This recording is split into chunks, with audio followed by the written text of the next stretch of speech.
Got it. Well done, Jen. Well, righty, so I'd like to welcome you to the April 17th. Yep. Yeah, today's 17th, meeting at FiPAC. And let's see. Where we want to start with rules of conduct for the hybrid virtual meetings. This is a web-based call in which operating under the following procedures. This session is being both video and audio recorded. Commissioners and staff will generally remain on mute except when speaking or voting, and will generally be keeping video of themselves on throughout the meeting. If a member of the public creates an audio or video disruption, they may be manually ejected from the meeting upon recommendation of staff or the chair. For public input before the meeting, please email your comments to public input at commentary or within 24 hours before the meeting. Did I get that right? It's up for the town. All right, call order. Please stand for the pledge of allegiance. I pledge allegiance to the flag of the United States of America, and to the republic for which it stands, one nation, under God, indivisible.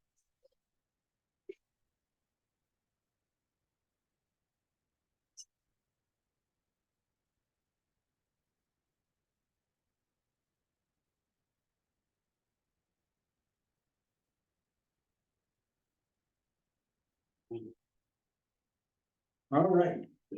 I get. With it? Yeah, I'm gonna, move the. It's a regular meeting, so Yeah. you can make a motion to adjust the I'll make it. agenda. I'm gonna make a motion to adjust the agenda and move, skip the audience, citizens for the moment. And move right to the approval of the minutes. So, Move we approve the minutes of April 3rd. Second. any objections, any abstentions? All in favor? Aye. Who said it? Oh, And who seconded the motion to adjust the agenda? No. Thank you. now I'm under audience of citizens. Audience of citizens.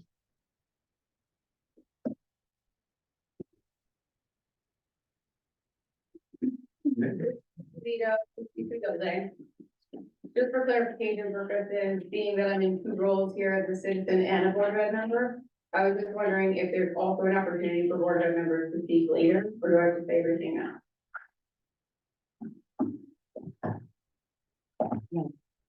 What would your preference be? Do you want to have the superintendent speak first and then have board of ed Yeah, speak after that, or how would you prefer? As a resident, I think it's more helpful to have the audience of citizens towards the end, because then we can hear the conversations that go back and forth between what we're gonna present to you and then like what you guys are gonna say back, and then we can have questions, but I mean, with the board, we have. we can have audience of citizens at the end. We can do that if you'd like, so. Yeah, we'll need a motion to move. To move the audience of citizens To the end of the meeting. to after the discussion. It's okay, ma'am. That's it. Who? All right, second. Give Okay, all in favor? Motion to second. Yeah. Any opposed? Carried. Okay.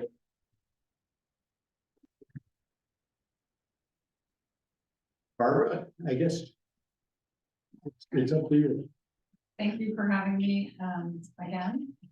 At the special Board of Education meeting last night, April 16th, the Board of Education voted to reduce their budget by $299,929. The increase from last year originally of $694,933, or a 5.1% increase, is now an increase of $395,004, or 2.9% increase. The proposed total town appropriation is $14,009,766, down from the previously proposed $14,309,695.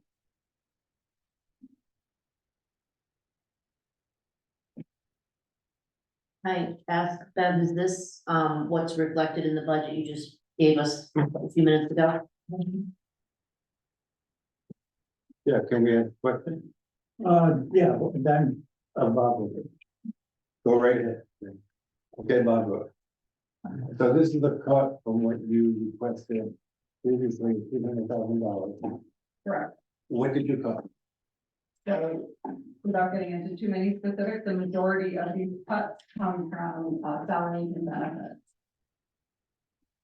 What positions did you cut? So I'm not really comfortable specifying the positions there because they involve people. But I can tell you about 3.5% of 3.5 people is the result. Does this, in your opinion, does this impact the quality of education that Columbia residents receive, like Columbia kids receive? It is impactful. We came in with the exact proposed staffing that we had last year, so this is impactful. We tried obviously to choose positions that would be the least impactful to education. Okay. Any other questions? Can I ask another board of ed member for anything? Okay.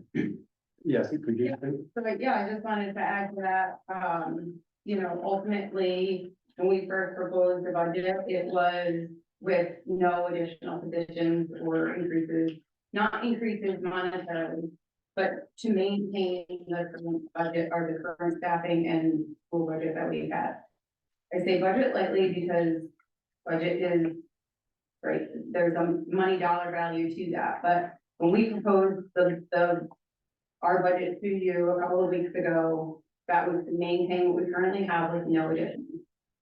So any cuts that we do are going to have to be negatively impacting students, like that's just how it goes, right?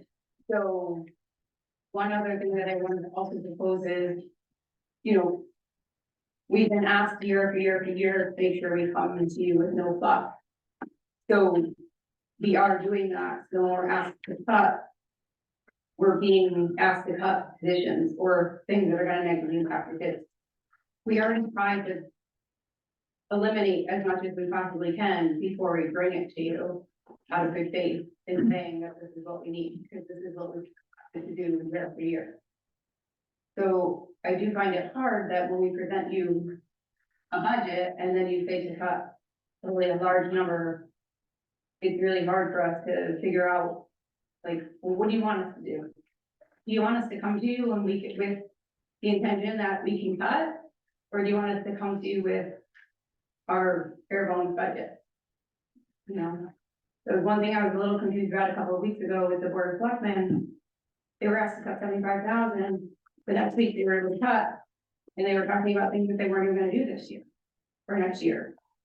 So they came to you with things that they could have cut even just the previous year, previous week.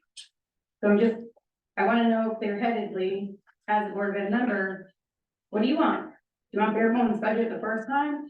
Or do you want us to come back and forth and have this negotiating game? And I wanted to make a clarification that there is a slight, it looks like on paper, just understanding that the staffing went up by 0.1, and that was in a related services provider. We had needed a 0.5, which is a 2.5 day related services provider last year. It's a tough position to find. I found someone who could do a 0.4, which is 2 days. This year, this person is able to do the 0.5. So when you look at that staffing, it goes up by a 0.1, which is a half day.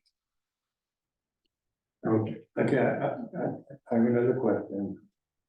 I mean, for me, I grew up in Columbia. My kids went to school, go to school. And education has always been the priority in our household. And they were very, very successful academically. And I don't, in all honesty, I think it's important to maintain a budget that provides the best education that we can provide it. So with this, this is a pretty big cut from the rule. And this cut, how did this cut impact the quality of education? That's my biggest concern, that we keep the highest standard of education. Or you can, correct me if I'm wrong, but anytime you cut teaching position, you're gonna run the risk of higher class sizes. You're gonna run the risk of, you know, not being able to give that one or look small group instruction.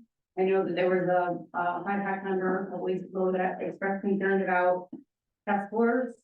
You know, like if you're making your class sizes, if you're cutting teachers and you're making your class sizes higher, you're gonna have less likely ability to bring up those test scores. So, you know, that's another kind of mixed message is like, we want higher test scores, we want higher quality education, but we're being asked to cut at that time $450,000, which when we look at our budget, that could result in 6 or 7 teachers. A lot.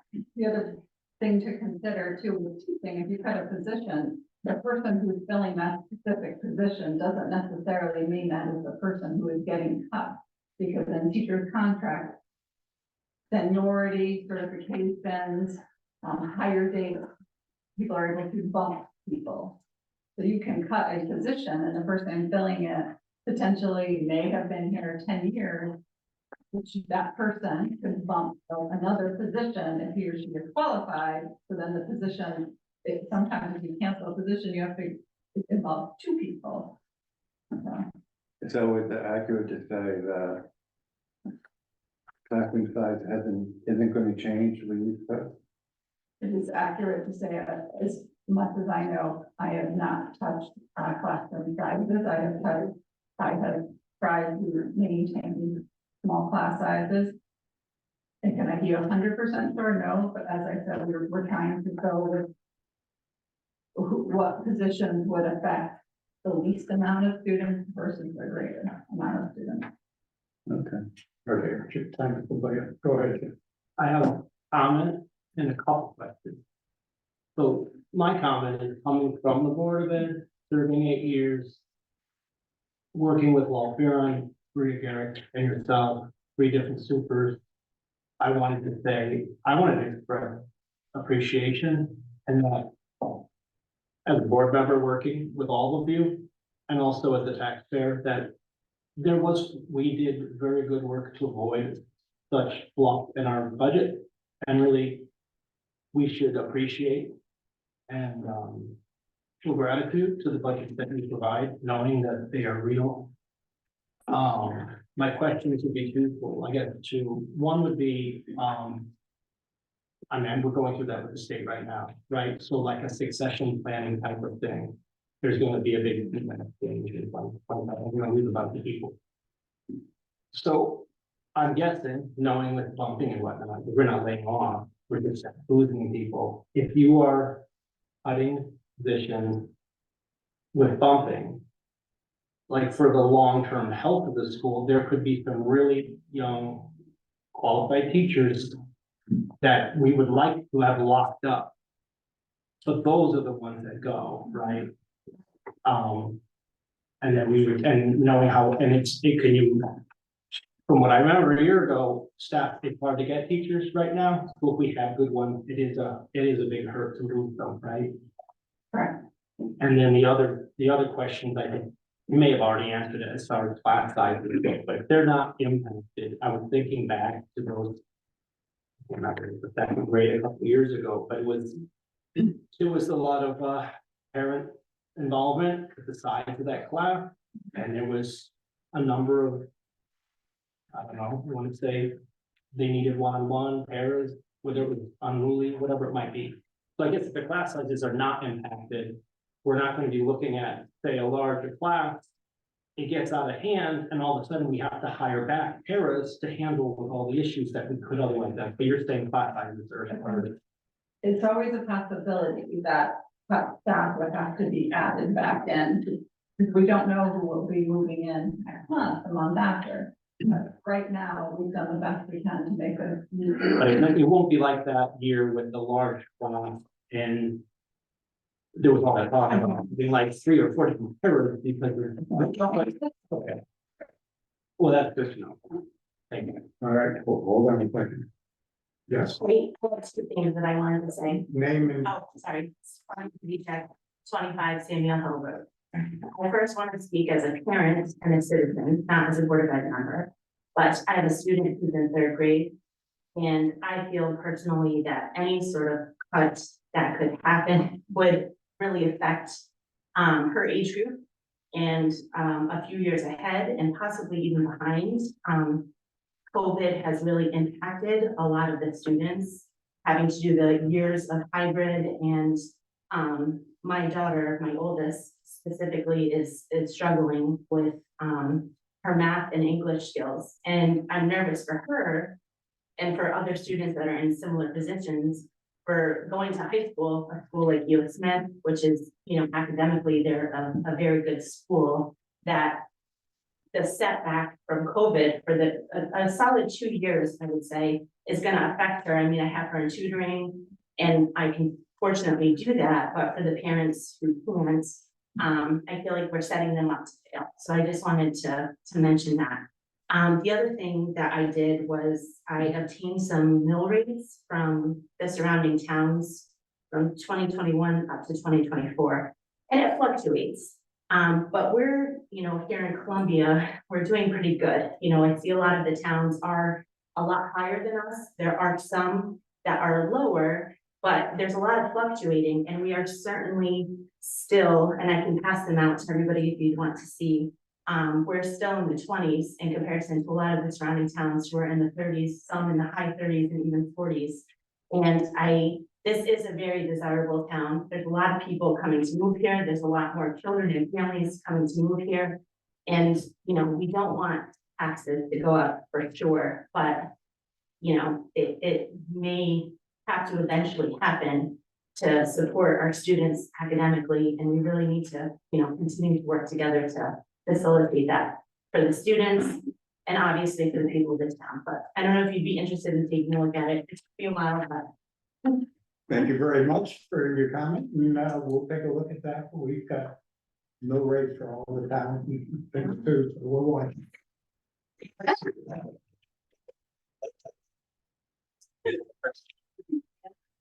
Sure, go ahead. I would love to see that, but the one thing I would caution is that mill rate is one factor, and you have to look at what is being multiplied against, which is the value of the properties in the town, so you have to be careful about trying to compare apples to apples.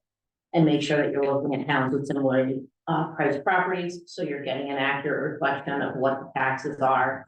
And you also have to look at what the services are. For example, Mansfield provides substantially more services to its citizens than, you know, the town of Columbia does. I mean, they have, you know, garbage pickup. There's a lot of other services that are provided in those other towns that may have higher rates. So our rates are low, and some of the services that other towns provide, we don't provide. Volunteer fire department, for example, as opposed to a paid or paid police force. So you just have to be careful about comparing towns. well, or Yeah, Mansfield, just so you know, is 29 and we are, we were equal with them, we're 25, but they are in. Yeah, they're pretty close. So I just wanted to reiterate, Tim, what you addressed.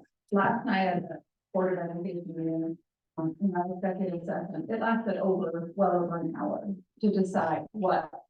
We did not want to come back to FiPAC with nothing.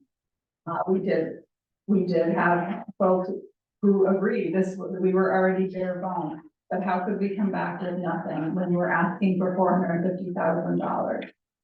So we did the best we could. And it is very impactful, but we want to work with FiPAC. The Board of Ed we're hopeful next year, we're involved much earlier. So the process will go a little more transparently. You can see where we are, we can see where you are. Thank you for your presentation. Okay, Stephen?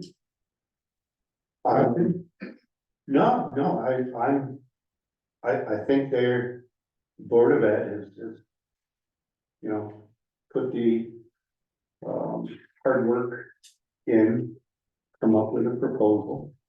And I just hope it works out when we get more special numbers on the mill. You know, how much tax collection and how much that, with the new budget, what it's gonna take to recoup that. I know you handed out some stuff here, I haven't had a chance to go over all of it. But, it's a good start. Okay, Judith, you next.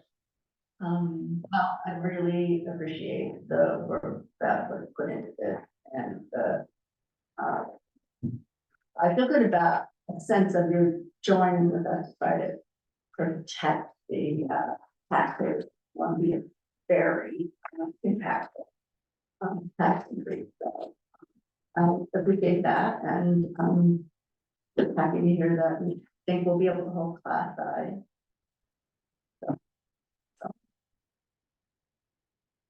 I was just gonna reiterate what you said. I mean, I really appreciate this, and yes, we need to work, communicate more early on in the process. But yeah, no, this is, yeah, no, because we were looking at a very, very steep milling increase, and I don't think the town would have been in shock. So, All right. I'm Leah Osborne, 48 Johnson Road, and I'm on the board of. But I guess my biggest concern isn't really this year, it's going forward. Because as Barbara explained, we were at a certain point last year. The increases this year reflected maintaining the status quo, so to speak. Now we're cutting that back. So what does that mean next year? We're gonna be moving ahead, we're gonna have more kids, and who knows what's gonna happen? And if there's always this cutting back of the status quo, we're gonna be in a bad spot in the schools in a few years. And so I would just ask that as you look ahead, we need to be planning for investing in schools every year in some way or another.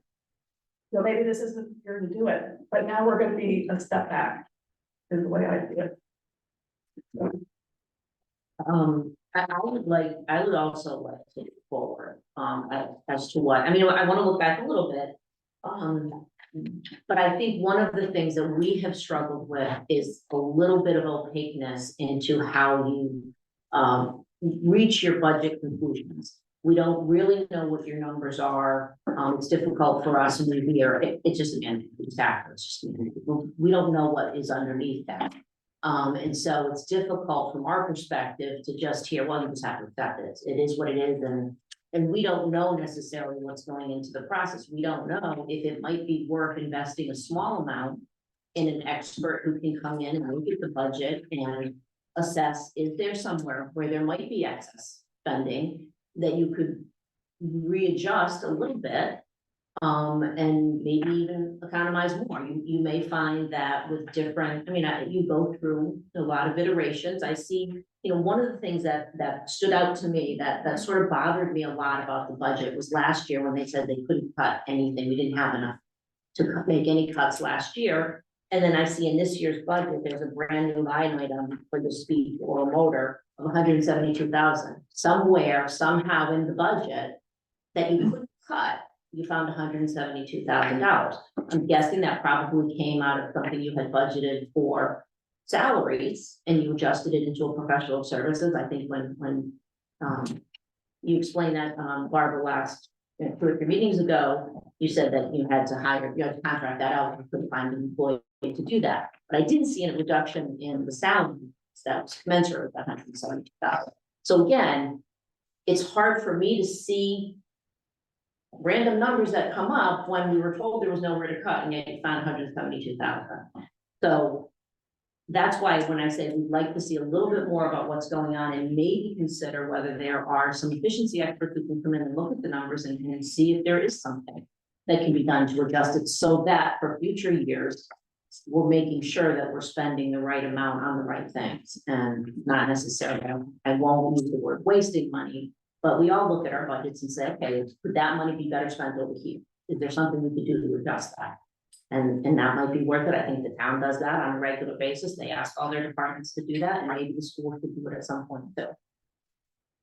So I think you make a really great point, and I think from being on the board for a couple of years now and coming to this point with you guys. A lot of times it is kind of like a, well, this is what we have for you, and then we're gonna time crunch, and then we all have to make these decisions, right? This part-time kind of people, because I'm not really sure what the rules are, so.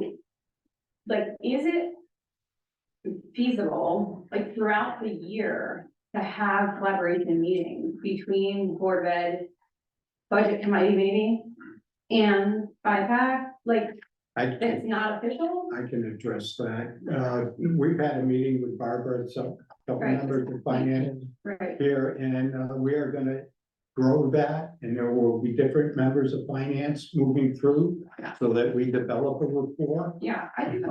to move forward for next year. So we are addressing it, and we do expect to move forward and make progress.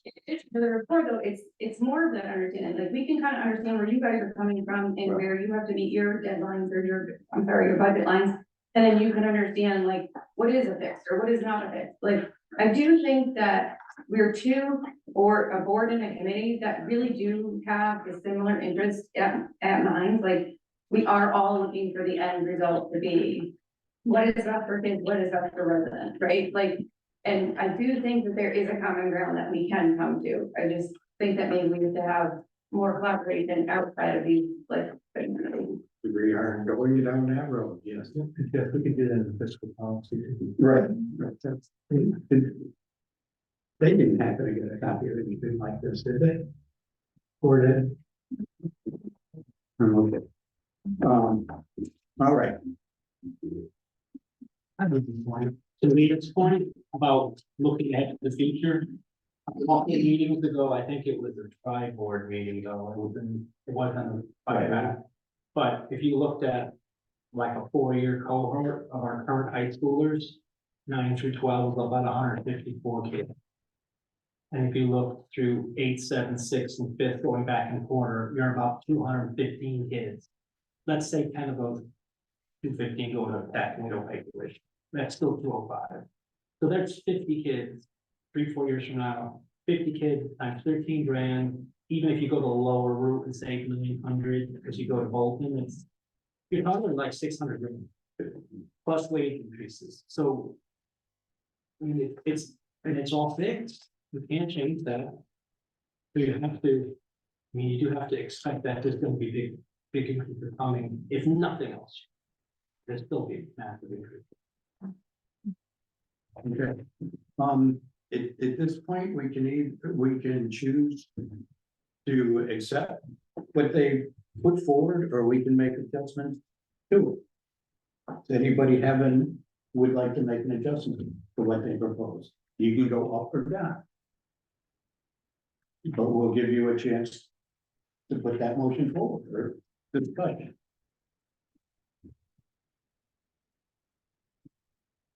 Do we have what we are expecting in mill rate? How many dollars? Yeah. Which number are we talking? It's on the new one, so page 31 of what Bev sent us tonight. It's only saving 2%.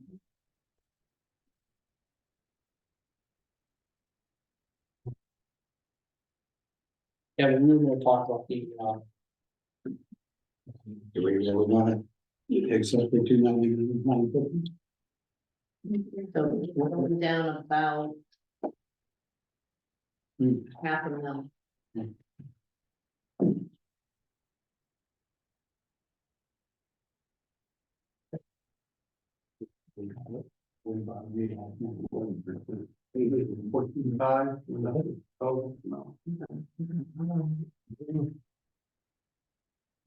Say that again.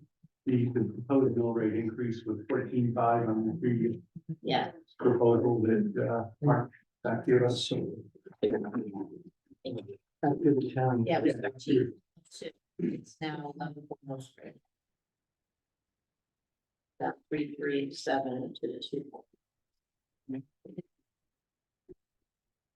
How do the taxpayers feel about an 11% tax increase?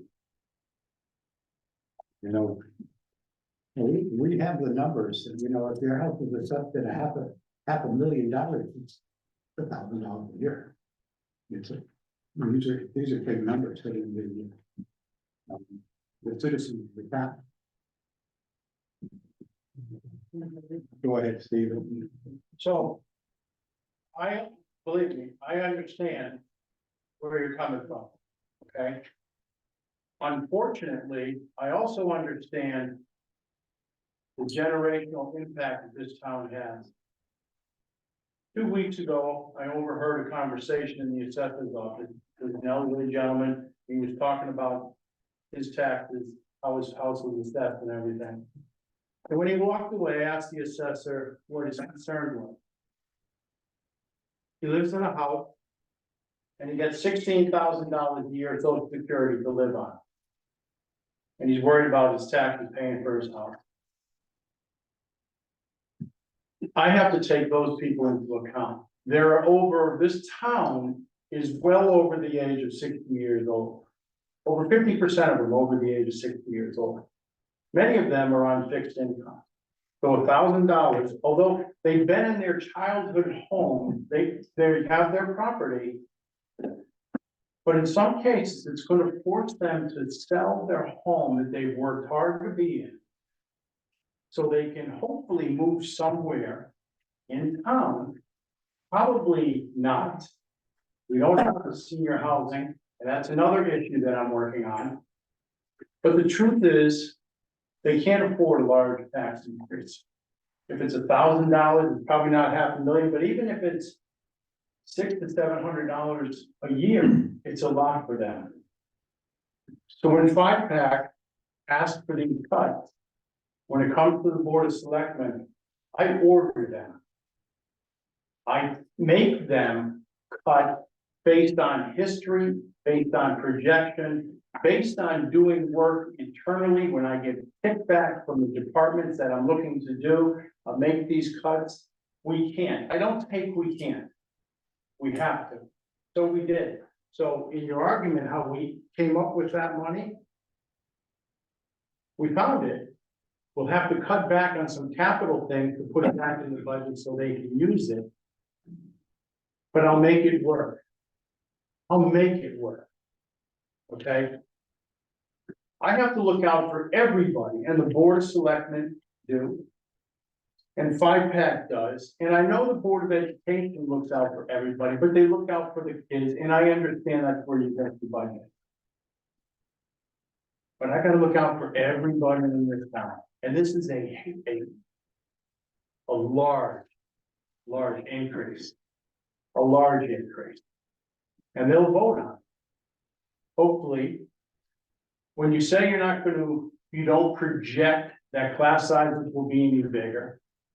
So we're not eliminating any classes. Seems to me that the teachers and stuff could be okay if they're in their right position. So there are other things you're gonna have to cut. I appreciate it. It's hard work. It's painful. I understand. But that's what we have to ask to do. Now, I also look forward. I look forward into what we're hoping to do for the school and the purification and the AC and HVAC system. That's an increase we don't even see here. I look forward to a volunteer fire department and what is happening there, all the young people moving into town, but nobody's joining the volunteer fire department or the ambulance corps. We're in deep distress, and we may have to go to a paid fire department. That's a lot of money. Probably, I've heard at least $1 million. If you haven't noticed, we've been getting a little bit of unruly weather. What's happened to our infrastructure, culverts and bridges and roads? We're looking at millions of dollars to repair them. That's another huge increase. So I don't think FiPAC asks lightly that you take another look at the budget and bring something to us, hopefully that you can deal with. You have, and I appreciate it. But we still have a fight on our hands. We have to get the budget through, even though say, yep, we'll go to the voters. we're gonna have to tell those voters, this is why we have to do this. It's not easy. So I appreciate that you're here. I appreciate you found some things that you can cut back on. I know it's tough. Town goes through it too. So I thank you all and I ask for your understanding. It's not easy. It truly isn't. And I want more young families in town. I do. We put money into Rec Park. First Selectwoman Carmen Vance put this whole project for Rec Park in motion, and we've added to that. It looks great up there for mostly the young people. But it's just, we can't forget about everybody. So I thank you for what you've done. I thank the FiPAC for being firm and understanding that you didn't bring 450, but you brought some. And believe me, the Board of Selectmen are always looking at our budget to make sure that we don't overspend. And we try to look forward to make sure that our recommendations, we look out for today and for tomorrow too. So that's all I want to say. Everybody, great job. Thank you. But know that we all know this is not easy. I don't know if I'm allowed to speak at this. Sure, go right ahead. Go right ahead. 307 Route 87. While I so much appreciate what everyone's saying, what you're saying as far as the generational gap goes within this town and whatnot, as a parent of 4 children myself and also an educator and someone who's amongst families in this community, there's not a lot of us here right now, but I know there are a lot of us with a lot of questions. And when all of this comes to fruition, there is going to be quite a bit of upset folks in town that are not currently represented here. I know we're saying that class sizes, you know, we're really clinging to that term of like class sizes may not increase, but that's just one aspect of something that can have an impact on a child's education. It's not just about class sizes. And our class sizes are only growing because we're getting more and more, and we're talking about looking down further down the line, but we're also talking about resources and the needs of students are fluid and they change, right? We're talking about the COVID kind of gap that we've had. We're seeing some of that happen now in school. I see it with my own children, as Stefan also stated, but that's not something that's going to instantly change overnight. So we may see, you know, currently a gap with like communication or something, and so maybe we need extra support in that area. That may change 2 years from now, and you may be able to reallocate and move things around a little bit. But I know I keep hearing over and over again, like, we're not going to touch the class size. But that's not the class size is not the only thing that affects the quality of education, right? And I know that part of the reason I moved to this town when I did 12 years ago was because of the school system. And my kids have had a wonderful experience at Porter. I know we have a lot of young children who have not yet entered Porter. And I just think that it's important. I understand this, you know, the other side of things of taxes, not wanting to take a huge hike. I mean, no one wants to have a huge hike in their taxes. But at some point we do also need to weigh out, right? Like the children at the same time, they are the future of our town, right? They are who will go off to high school and represent Columbia. They are who will graduate someday and move on. Like we need to also invest in that. And I think that's really important. And I don't know, I have a lot to say, but I'm trying to summarize it all. I just think that also when this all comes to fruition, I know a lot of parents have a lot of questions. And so I know with whatever, I don't know the details of where the cuts are being made, but I'm fairly confident in saying that when those are exposed at some point to everyone, there are going to be a lot of families that are in the dark right now that are going to have a lot of questions, and there will be pushback from people. And so I think that's something just to be ready to answer those questions, right? And it's just, I think it's gonna come with the territory, because a lot of people are kind of in the dark. Very expected. Yeah. So, you know, thank you for your time. You can click. No, I appreciate everything that everybody's done. The town's done a lot of work finding their cuts. The school board, you know, after our meeting, even came back with the cuts, fantastic. I think going forward, as I said before, you know, it's gonna be important to have the communication, line of communication going forward. So I anticipate, cycling through at different times to make sure that, we will have fuller awareness of what goes into these budget procedures. All right, Jimmy. I'd like to make a motion to accept, the Board of Education's proposed budget as presented, with the budget documents provided tonight with appreciation. I know we asked for more, but I think they absolutely made a good faith effort and have done as much as they can, and I don't think we should ask them for it. And I think we should accept the proposed budget. Any discussion No, I'll second it. on that? Right. Okay, Stephen, seconded. All in favor? Aye. Yeah. Opposed? Anything? Motion comes. Okay, do the vote. Number 8, we'll go to 6.1. All right, new business, 6.1, appoint King and Associates and town auditors for the 23-24 town audit. Any discussion? Do they still rotate through different auditors that come in, so it's not always the same people? But, okay. But it is, no, okay, we need a motion to accept. King and Associates. I'll move to appoint King and Associates as the auditors for the 23-24 year. Need a second? No, should be second, all in favor? Motion carried, unanimous.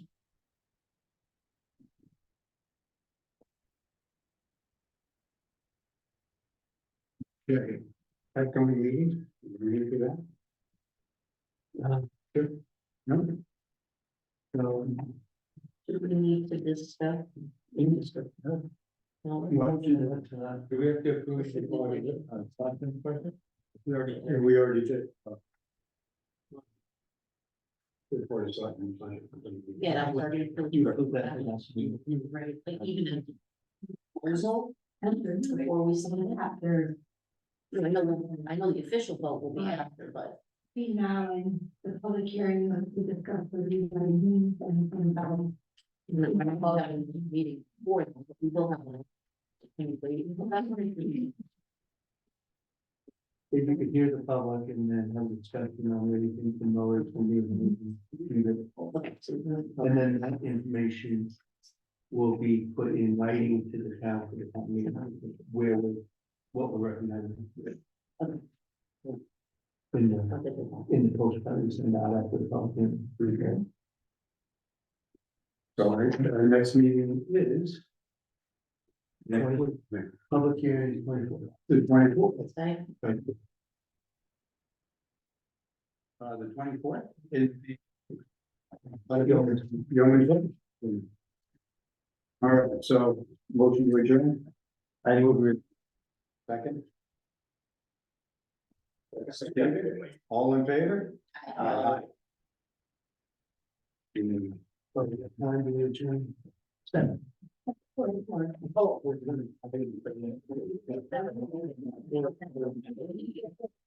Yeah, I have.